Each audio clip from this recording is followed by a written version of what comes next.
This audio presentation of I Do, Spiritual Awakening Through Individual Endeavor by Freedom Berry is brought to you by audioenlightenment.com. Copyright 2012, all rights reserved.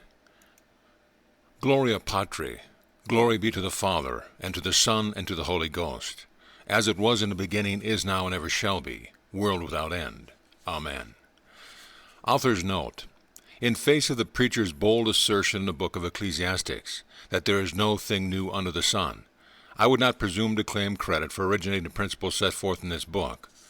The presentation of that which is, in the light of my own experience and conclusion, may constitute a fresh approach for some, and thereby stimulate an inquiry which the individual's effort alone can pursue. It is my conviction that the spirit of man awakens and beholds its own self-contained wonders to which it had fallen asleep.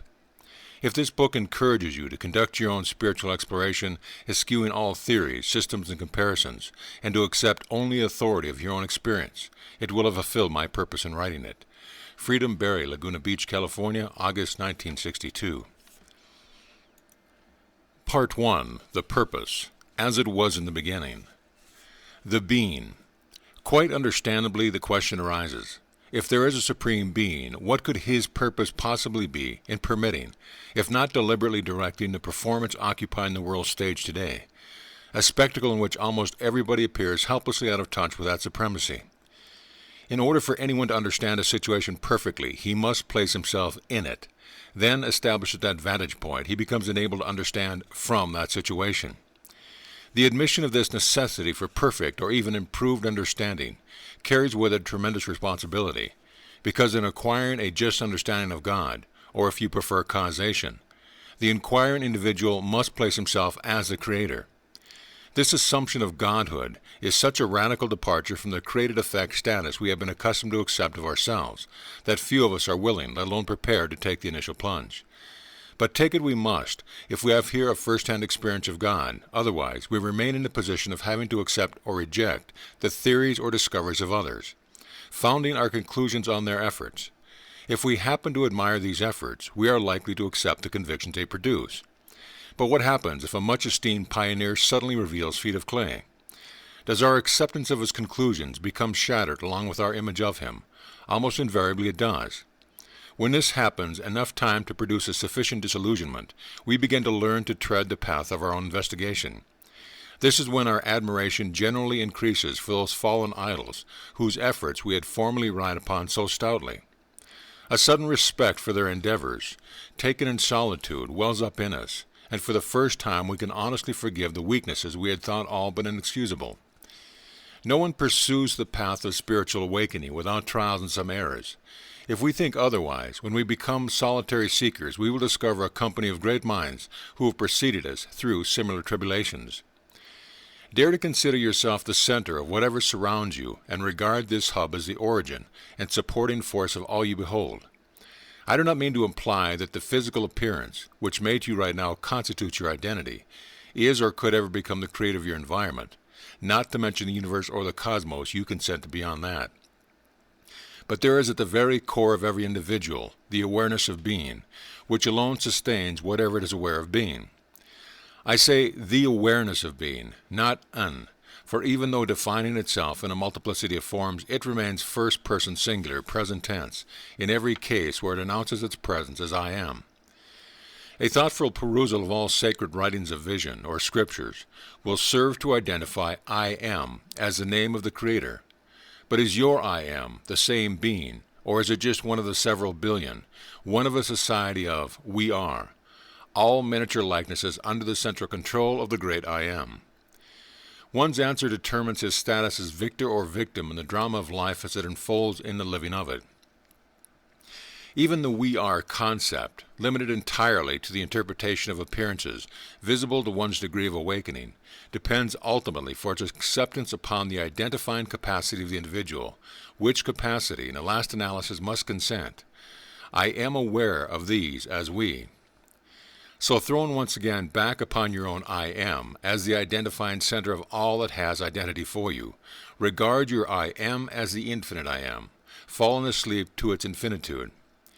You will find that the moment you make this admission, you have begun an awakening process which can only expand and reveal your invisible being as a power which makes light in its command. Let there be light. Does this sound impossible, too lofty, or impractical? Then substitute the word imagination for I am, and you will find yourself working in your deepest and freest self. William Blake, the English visionary poet and artist of the late 17 and early 1800s, conceived of the ultimate being as imagination, with divine and human being merely terms descriptive of the opposite functioning poles or intensity levels of this being. Look around your immediate environment. Is there anything visible to you that was not first imagined? If you stop at trees, rivers, mountains, galaxies, and people because you feel yourself incapable of having first imagined them, do not neglect to consider the potential expansion of imagination beyond your present conscious use of it. At my present level of development, I simply cannot conceive of myself as capable of first imagining the mighty Hoover Dam.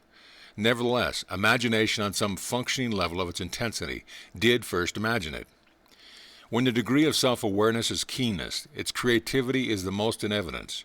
So do not deny the creative possibilities of imagination expanded by exercise beyond your current familiarity with it.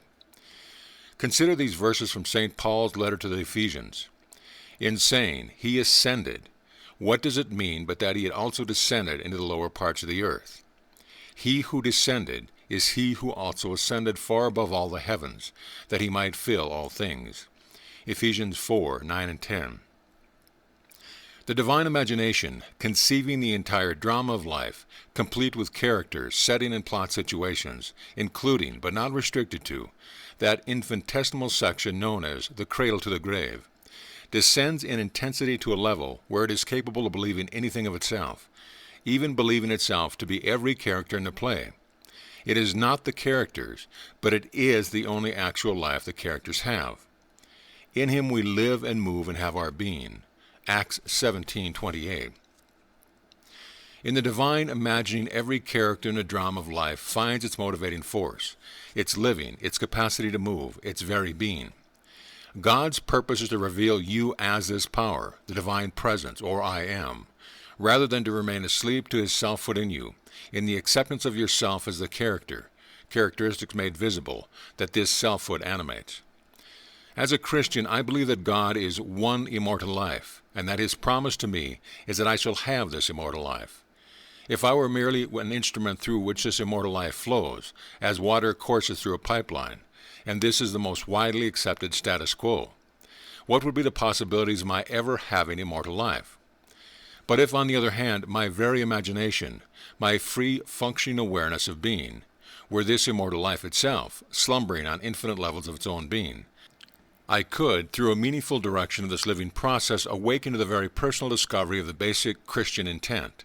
I am the way, the truth, and the life, and experience life more abundant, for which purpose I am come. In the beginning was the Word, or meaning, and the Word was with God, cause, and the Word was God. The meaning is cause, John 1:1. In this one verse, the apparent juxtaposition of being and becoming is abruptly erased, and we discover a striking unity, one creative substance, centered as the perceiving individual's awareness of being, and unfolding outwardly as visible forms of its perceptions. This may sound like the weirdest moonshine to those who have become used to haggling over the different fashions in which God has been portrayed by ecclesiastical systems in general, and New Thought movements in particular. The critics of this approach seem divided into two camps. On the one hand, we have those who object to being disturbed from the sophoric pastime of declaring truth as antidotes to their fears, a chanting of statements worn threadbare from thoughtless repetition, until they cease to communicate any of the meaning intended by the spiritual seers who discovered and revealed those fundamental principles.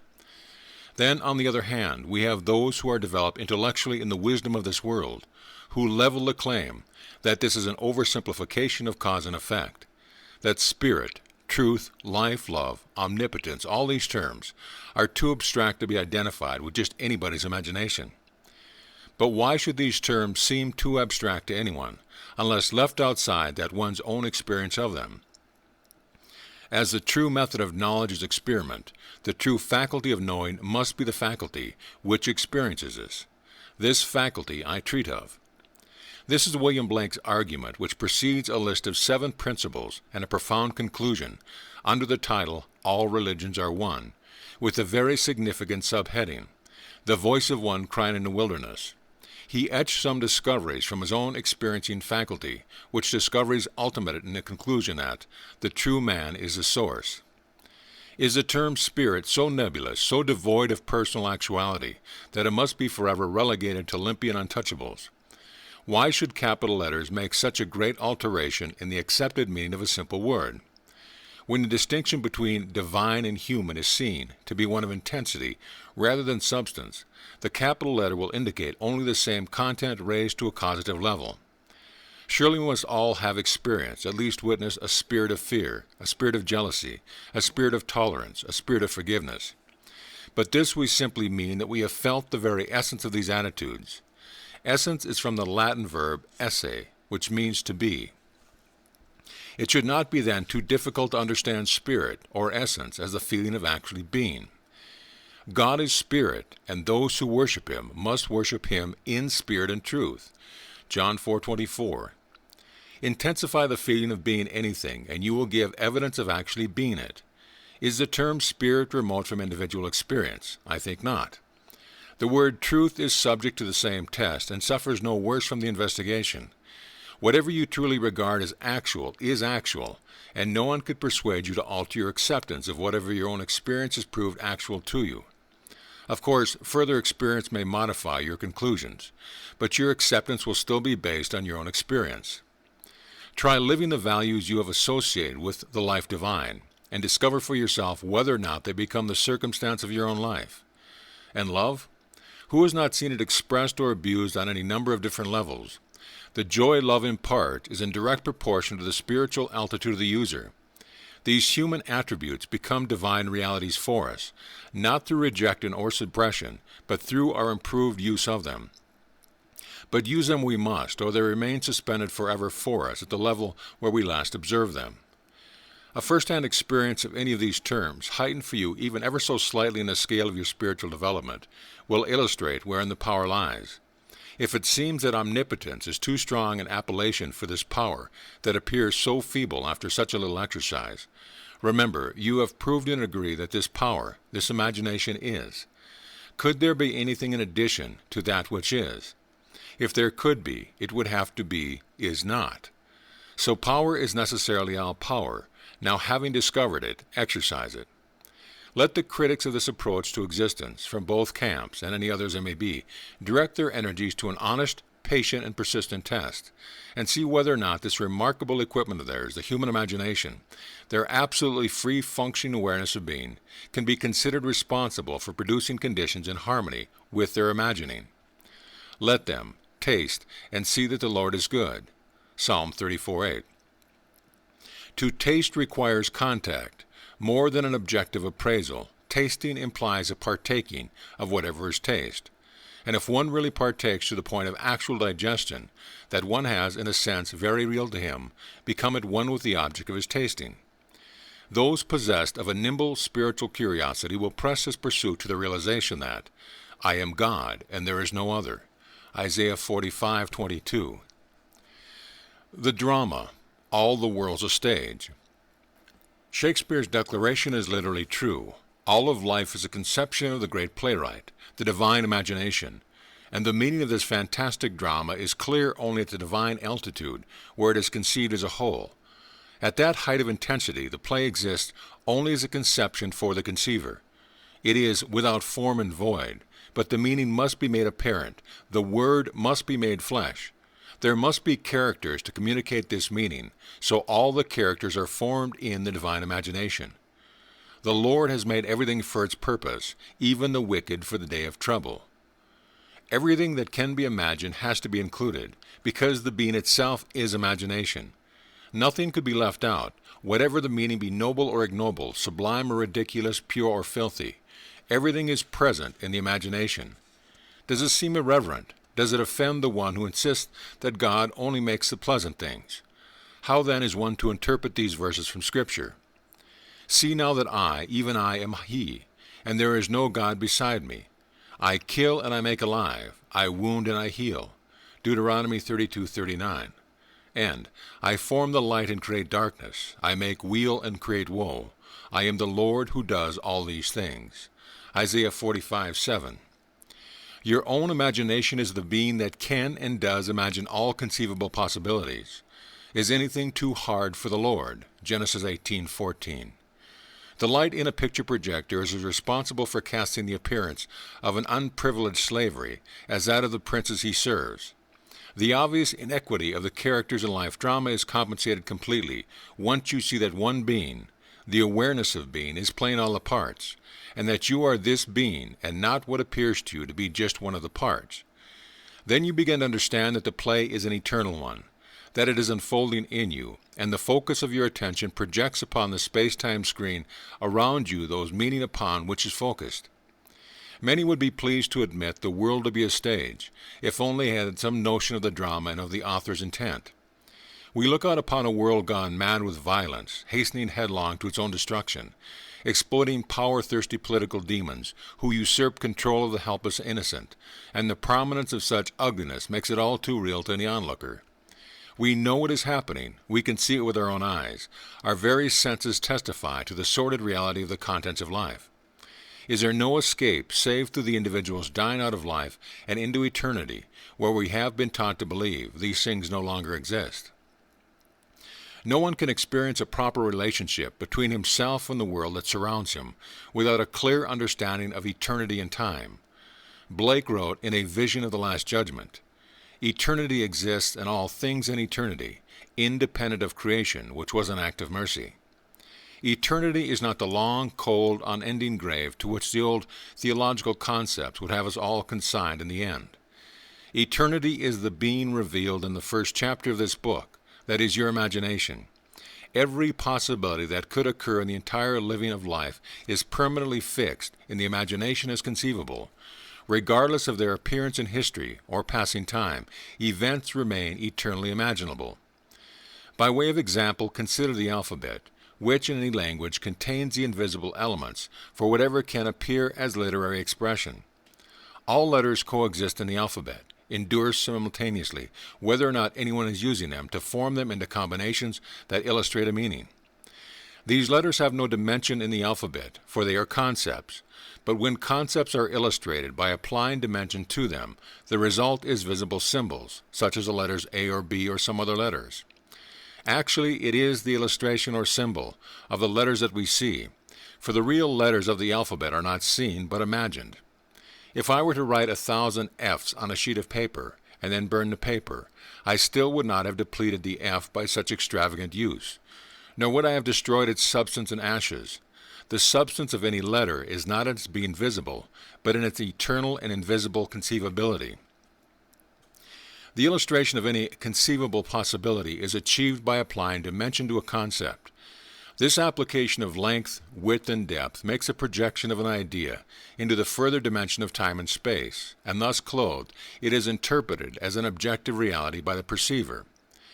Now, when we understand this, we will no more be shocked by the unseemly behavior of our neighbors than we are when we witness such behavior in, let us say, one of Shakespeare's plays. If we are completely absorbed in the action of Hamlet as the happening thing, we may credit Polonius with an oversupply of a sage's wisdom. But when the illusion of the play is broken by the final curtain, we must admit that Polonius had not had a single thought, either wise or stupid. All the wisdom had issued from the author. Polonius had not spoken a single word. It had all been said by the author. Is not the analogy clear? When we awaken at a sufficient height of intensity, we discover that the reality of life is not in its visible appearance, but in the awareness of being, which is the author or activator of the drama of life. We individually experience, in the words made familiar by Christian teaching, "I am the light of the world." But what of such dreadful tragedies as being born blind or being annihilated in wars, famine, pestilence, and earthquakes, outside of God's providence, do you say? Then what about His omnipotence? Is it suspended for the duration of atrocities? Is God a devil maliciously afflicting the innocent victims of such horrendous misfortunes? Is it fair to penalize them? Let us go back to the illustration of Shakespeare's Hamlet. Was it fair for Ophelia to be driven mad and then to be made to drown? Ask yourself if she went mad, or if she drowned at all. When the curtain falls at the end of the play, the performers are as heartily alive as they were before it all began. Ophelia never lived or died. Whatever had happened to Ophelia, quick or dead, was the life of an actress. Soul is the actor that animates all bodies, and when its appearance as the body has been transcended, it is no more restricted to the body visible than an actress is confined in the play after the curtain has fallen. The play has fulfilled its purpose in communicating the meaning. The message, the author's hopes, has been understood. Just as the actress has life extending beyond the part she is so vividly portrayed by believing herself to be the character, so the awareness of being has always greater awareness of being beyond any single limited definition. It may be giving of itself. I am Alpha and Omega, the first and the last, the beginning and the end. Revelations 22:13. Who then suffered and died in the concentration camp? My relative, some may insist. But was it not the being who animates all appearances, awakening itself from extremist horrors, that these things might be fulfilled? Until I awaken from all ugliness, I must remain asleep in them, still believing them to be actual conditions which independent existence, with me as their victims. But when I awaken to the supreme fact that I am the light of the world, I discover that the focus of my attention in any section of the eternal drama is the reality that has permitted, indeed has forced, these eternally imaginable conditions to have identity for me. Whatever eternity includes, that is, whatever can be imagined, can be made visible in time and space. If you think it is an unfortunate necessity that the drama of life should contain such fierce afflictions, listen to Blake's pronouncements in The Marriage of Heaven and Hell. Without contraries is no progression. Attraction and repulsion, reason and energy, love and hate, are necessary to human existence. Without resistance, a bird could not fly, so take heart if the business of living seems too grim. If all were sunshine and roses, the being would sleep forever in its reality and falsely believe that every appearance had life in and of itself. The pressures of suffering prompt an effort to escape, and the very exercise of that effort produces some degree of awakening, where one begins to understand life as the eternal play, designed to awaken the players of the being who so loved them that he gave himself for them. Anyone who has ever experienced the feeling of futility must have felt that futility to be real.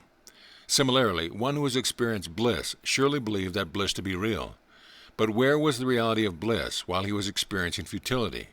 Or why is futility so very unreal for him when he is at the heights of bliss? All moods, qualities, or attributes, good, bad, or indifferent, constitute the invisible alphabet of eternity. The mind, which is man, and the only reality that can ever have for anyone, is the one reality. His awareness of being, focused in them. This is the obvious intent of the teaching in St. Paul's letter to the Romans, where the writer speaks of God, who gives life to the dead, and calls in existence the things that do not exist. Romans 4:17.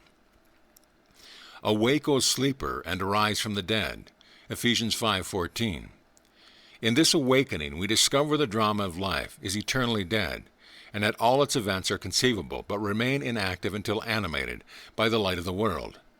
Then we realize the invisible self of us is the activator of it all, and we become more selective of those portions of the drama that we choose to set alive. And you will know the truth, and the truth will make you free. John 8:32.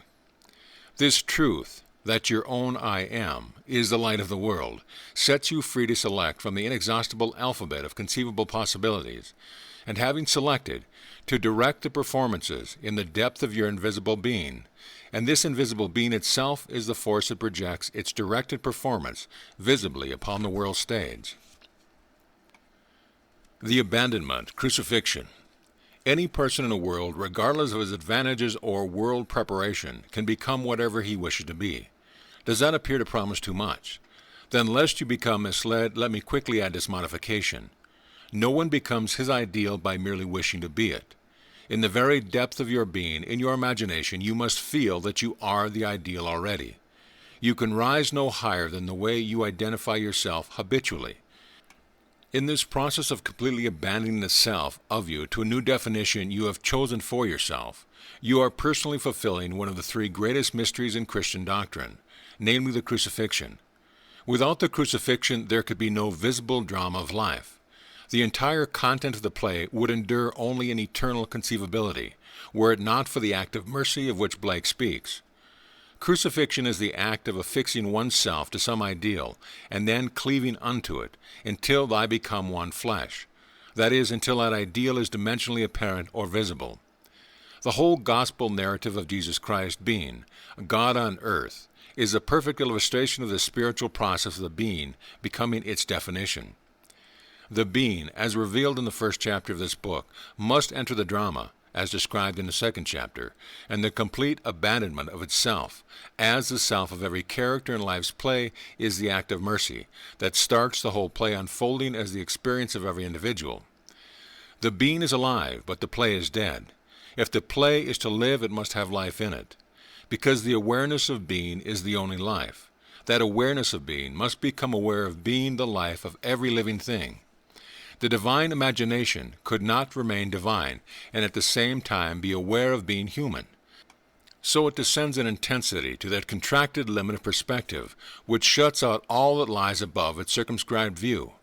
In this total abandonment, the being has crucified or fixed itself as its human life, and is aware only of being human. In other words, it is now aware as a human being.